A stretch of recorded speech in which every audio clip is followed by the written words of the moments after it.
makukulit may ingay nitong jeep, ang hari ng kalsada. Sa tagal ng panahon, buhat pa sa mga Amerikano, ang jeep na ang naging pangunahing paraan para makapaglakbay. Ngunit di at tagal ay may mga matutuning bisikletang biglang nagsulputan, parang mga kaputi. Ngayon, mayroong bagong siga ang kalsada, ang motorsiklo. Kawasaki, Honda, Suzuki, Yamaha. Sinski. ilan lamang yan sa mga sikat na tatak na motorsiklo dito sa Pilipinas. Tinatalang may 585,482 na rehistradong motorsiklo ang kumakaripas ng takbo sa ating mga kalsada sa buong Pilipinas. Mabilis at iwas trapiko ang mga pangunahing dahilan kung bakit bigla na lamang nagsusulputan ng mga motorsiklong ito. Ano nga bang dahilan bakit bigla na lang dumarami ang motorsiklo sa kalsada? Ano ang epekto nito sa lumalang sitwasyong patrapiko at iba pang perwisyong binibigay nito? Ating tunghayan at kilalaning mabuti ang motorsiklo, ang siga ng kalsada.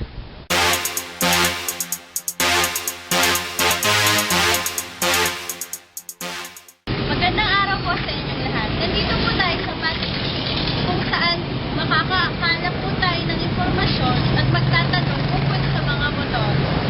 Ang mababang presyo ng gasolina at paglala ng trapiko ay ilan sa mga salik kung bakit dumarami ang bumibili ng mga motor.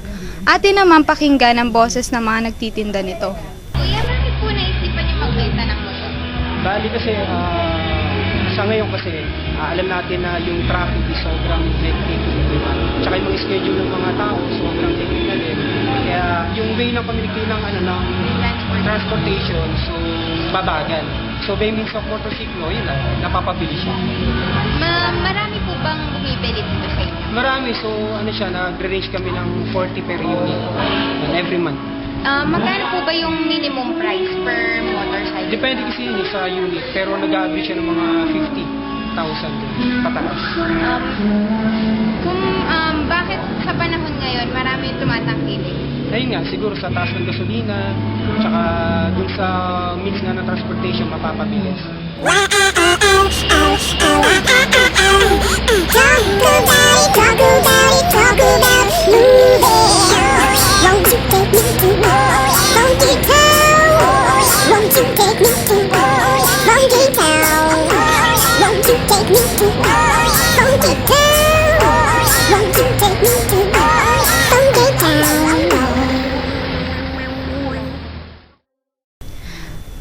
Ang batas ay para sundin, hindi para baliin. At ang mga taong naatasang panatilihin at ipatupad ang mga batas trapiko ay ang mga traffic enforcer. Pakinggan natin ang kanilang pananaw. Pumapasok sa inyo kapag sinabi na ang motor ang siga ng kalsada? Actually, ang motor, hindi yan ang siga ng kalsada. Nakadepende kasi yan sa mga driver. Mas maraming siga sa kalsada. Madalas ang siga ng kalsada, mga jeepney. Paano po nakakadagdag sa traffic ang mga motor? Unang-una, nakakadagdag ng traffic yung mga motor na yan kasi mas marami kasi mga motorista unang-una walang mga franchise, mga walang hindi nakaresto sa gobyerno. Pangatlong mga karamihan mga walang lisensya. Kaya nakakadagdag pa rin kasi ng trapiko. Dapat nga ang gobyerno, bigay sila ng isang, patupad sila ng isang batas na bigyan lang ng number yung mga motorsiklo na kung ilan lang pwedeng tumakbo sa kalsada. Ano po yung maximum speed na mga nagmamotor? Ang maximum speed totally ng mga motorcycle na nagmumotor, pinakamataas na doon 50. Pero kaya lang nakadepende yun sa individual, sa motorista, kung hanggang saan talaga dapat. Ano po yung may papayo niya sa mga nagmamotor? May papayo ko lang sa mga nagmumotor siguro, matuto sila sa batas ng trapiko. Pangalawa, kailangan magkaroon sila ng, lalo na sa mga aksidente, dapat maging maingat sila. Salamat po. Thank you, thank you. Motorsiklo, small but terrible. Kahit saan makakalusot. Tipid na sa gasolina, mabilis ka pang makakarating sa iyong pupuntahan. Kaya may nakapanayam kaming isang motorcycle rider upang ibigay ang kanyang pahayag sa mabubuti at masasamang dulot sa pagsakay sa motorsiklo. Bakit po motor ang napili niyong gamitin? Una-una, mas matipid sa gasolina compared dun sa mga 4 wheels. Mas madaling makarating dun sa may pupuntahan namin kasi mas madaling kasi racingin. Alam niyo po ba yung kapahamakan na pwedeng maidulot sa inyo ng motor? Oo naman. Kaya ito may helmet kami, alam naman namin. Pero talaga risky talaga yun sa mga motor. Kaya lang, siguro nasa driver din yun, lalo na kung talagang nakainom ka, malimit talaga sa aksidente yun. Pero kung normal ka at saka hindi ka naman parang bara-bara kang nagdadrive, siguro may iwasan yun. Ano po yung maipapayo niya sa kapwa niyo motorista? Siguro ingat sa motor, saka yung sa mga batas trapiko, di ba? Bisan naka-red light na, gumugo pa. Saka yung pag yung nakainom, siguro iwasan na siguro yung pagdadrive. Huwag na mag-drive. Thank you. Patuloy na tumataas ang bilang ng aksidente buhat sa pagsakay sa motorsiklo. Dumadami ang namamatay at na-ospital dahil dito. Ito ang pahayag ng isang rescue team ng Pasig City para magbahagi ng kanyang pahayag tungkol sa usaping ito. Kuya, ano po ang pumapasok sa isip niyo kapag sinabi na ang motor ang siga ng kalsada? Isiga ng karsada. Conforme kasi sa nagdadrive yan.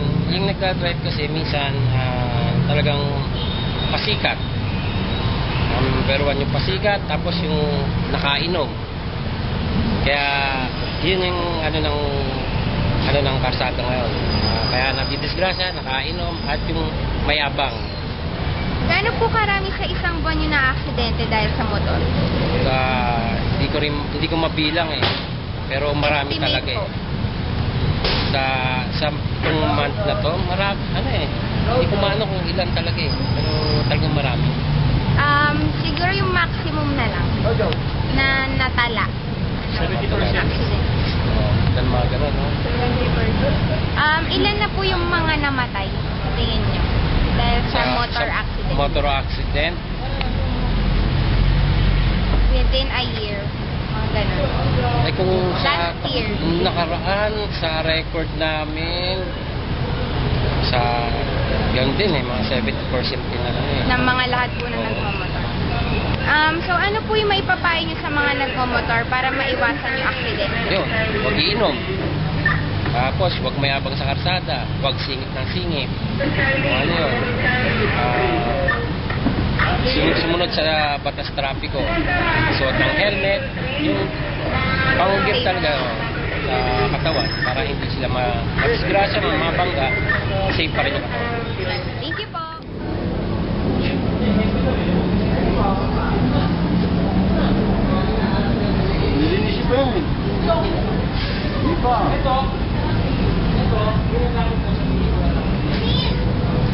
Wait!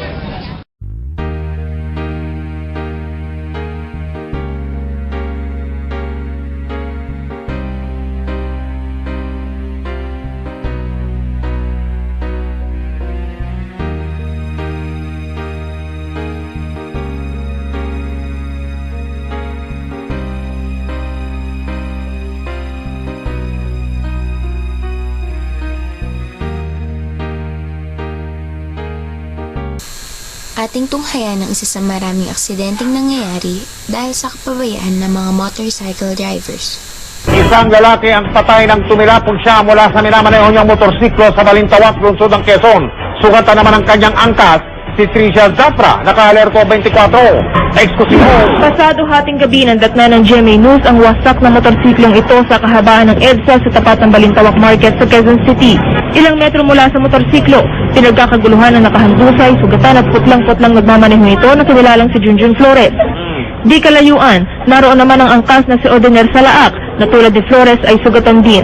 Rumesponde ang mga pulis para tumulong pero hindi nila makuhang galawin ang biktima para madala sa ospital sa pangambang mapasama pa ang lagay nito.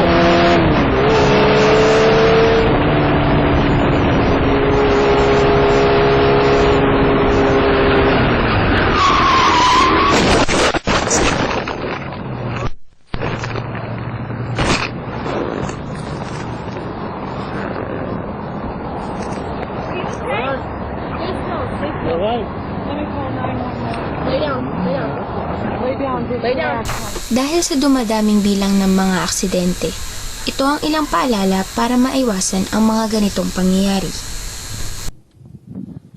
Alright, first we're going to talk about safety gear and equipment you should be wearing when you're riding a motorcycle or sports bike. Alright, the first thing we have over here is our jackets. We're going to go ahead and we're using a Icon leather jacket. It's got extra pads actually inside of the unit. It has an armor plate back here, along with an armor plate in the shoulders over here, back in the elbows on both sides. This one is for more winter riding, especially here out in Arizona where it gets real hot. This is definitely more of a winter riding or a racing one where you're going to go down to the track day.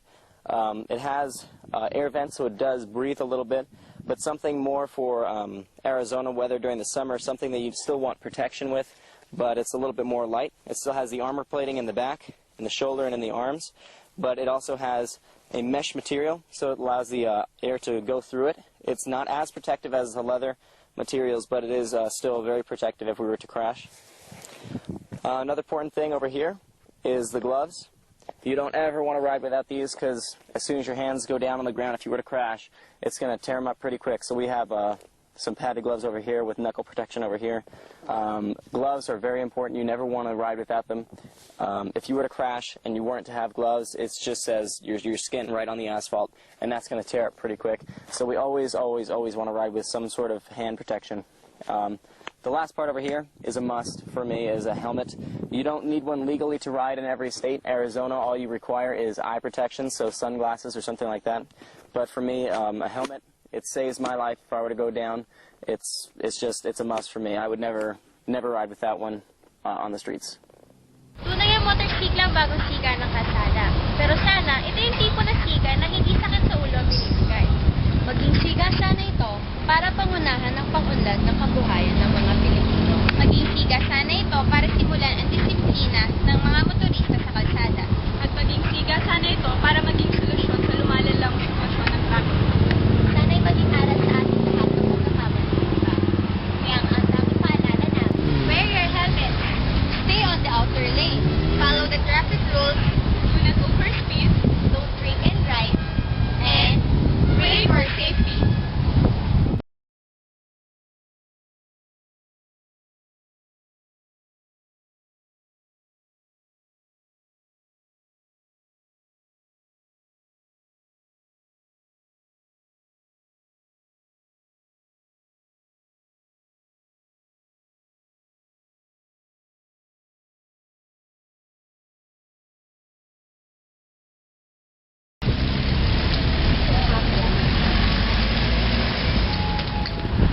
Tunay ng motorsiklo ang bagong siga ng kalsada.